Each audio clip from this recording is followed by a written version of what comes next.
Well, my first guest is John Demartini, and a lot of you might have heard of John through The Secret. Dr. Demartini, thank you so much for being on this call. Thank you so much. John, as you know, the theme of our telefundraiser is the power of giving. What specific incident changed your life when you gave to someone else? Well, I always say that when you open your heart to a bigger cause, you get a bigger life. And I think that sometimes when we contribute to other people and give a catalyst to other people to get on and do and fulfill their dreams, this is what happens. And I started doing that with various people, particularly teenagers, because somebody did that for me when I was a teenager. So I think that's the biggest thing that's happened to me. I started helping teenagers and assisting them, and not just giving them always money, but giving them sometimes advice, sometimes giving them opportunities to go to educational classes, but sometimes a combination of everything. That had the biggest impact on me because, that's obviously touched my life. Paul Bragg, when I was 17, did the same thing for me, and my life is where it is because of that. Can you tell us that story?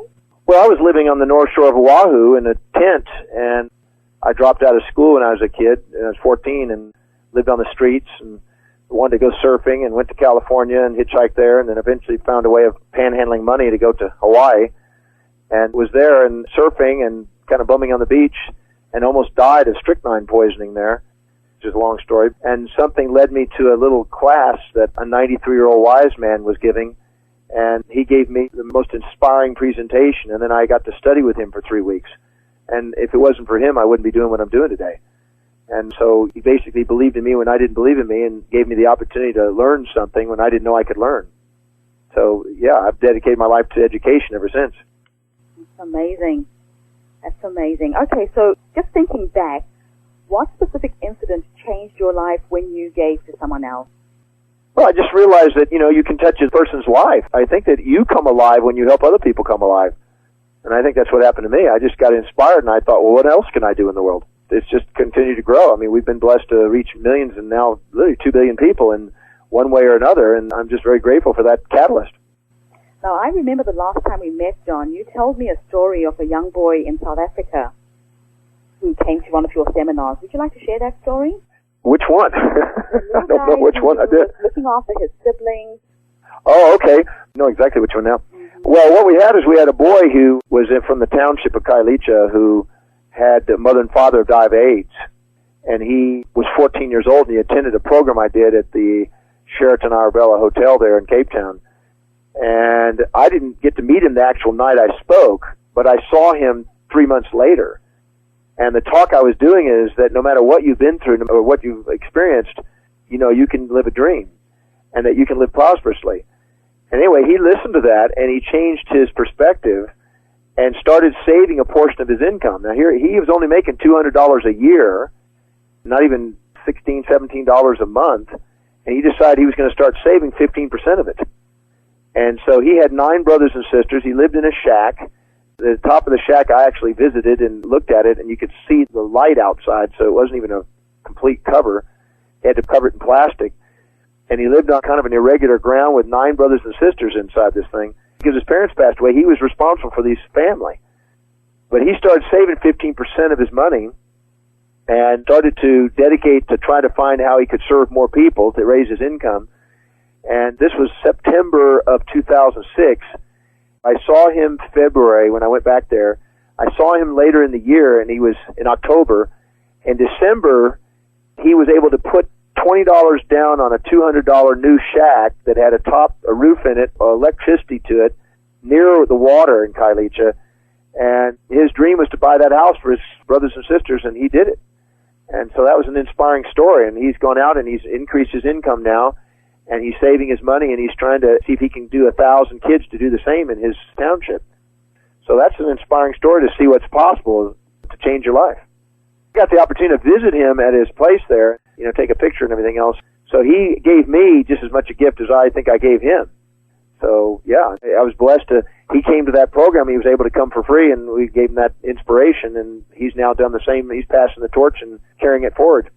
Well, just to go back to the theme of this teleseminar, John, as I said, it's all about the power of giving.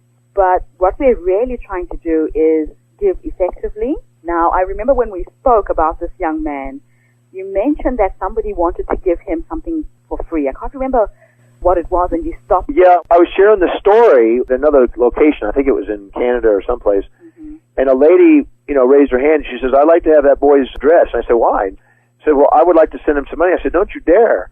This young man is now learning the power of being accountable, being responsible, having dignity, finding out he's capable of doing things."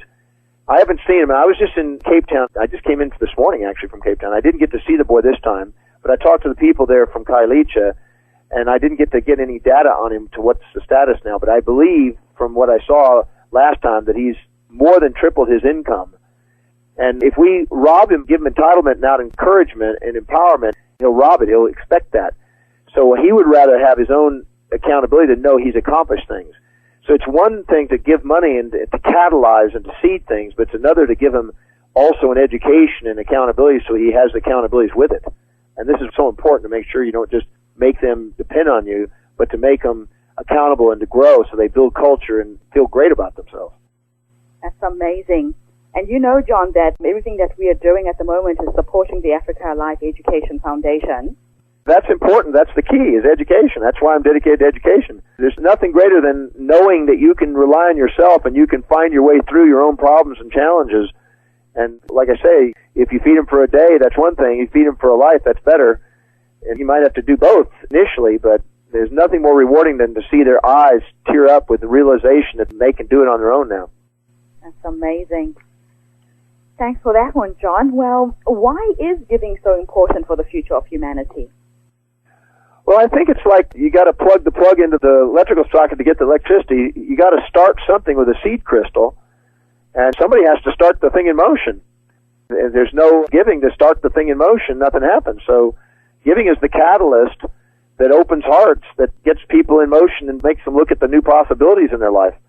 I give them a lot of my time. I don't always give money to people because sometimes people just want money for the sake of, an easy ride. Sometimes I'll say, well, if you want the money, you got to do this and this and this, and give me some accountability here. And then what they do is when they do it and they get the money, they get even more fulfilled. Then they keep looking for new ways of earning it. And I'm a firm believer in that. My dad taught me that when I was 9. I went to my dad for some extra money, and he said, "Son, did you clean the garage?" I said, "Yeah." "Did you clean the house?" "Yeah." "Your room clean?" "Yeah." "Did you do the laundry?" "Yeah." "Did you do the front yard and the backyard and mowing and edging?" "Yeah." "Did you get the gutters?" "Yeah." "Did you sweep this?" "Yeah." I said, "Well, Dad, I want to do something else." He said, "There is nothing else. You're going to have to go to the neighbors." So I had to go door to door and walk neighbor to neighbor to see what I could find that could be of service to people and ask if I could do a service and get rewarded for it. And my dad gave me that gift of learning how to be an entrepreneur. And at 9, I had my own first company. Oh, amazing. So why is a cause like this so important to support and give to? I know a lot of people who are listening into this call, John, have no idea where Zimbabwe is. It is so far removed from where they are. Zimbabwe's on the news right now. I mean, you're talking about a potential transformation there, depending on what goes on in this election there. It's all over the news in South Africa. That's where I'm at. And giving to that and starting like that, we have the possibility, if we can get a new election in there, a new leader in there, we have the possibility of setting things in motion in Zimbabwe that's historical. And I think that this is the time. And if the more that's catalyzed, the more we make history here. This is a historical event going on right now with this election, and if we can get this new leader in there, we've changed history, and giving and starting that will be a great investment. So this will be one of the best investments in time. Thank you so much for that, John. I'm really excited about what's going on at home. There's been a lot of tension around the elections, a lot of anxiety. I got interviewed today by Business Today, which is a newspaper here, and the lady who was the interviewer did the biography on the new person running against Mugabe. And she was saying some amazing things about this man. They've tried to kill him, they've attacked him, they've tried to undermine everything and everything else. But he is determined and he's dedicated and he's doing everything he can to try to bring a new democracy to Zimbabwe like it hasn't been. And if people can support him and make sure that this is an accountable election, the truth will come through. And there'll be a new transformation there. And then all of a sudden, all the investments that we can do and the giving we do will give more than ever. I mean, it'll just be a chain reaction. That country will transform if we can do that. And I'm excited about that, John. I mean, personally, I grew up in Zimbabwe. I got out of poverty because my parents managed to get me an education.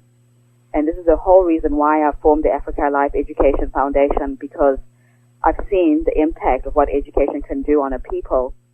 And it's exciting for me, as you're saying,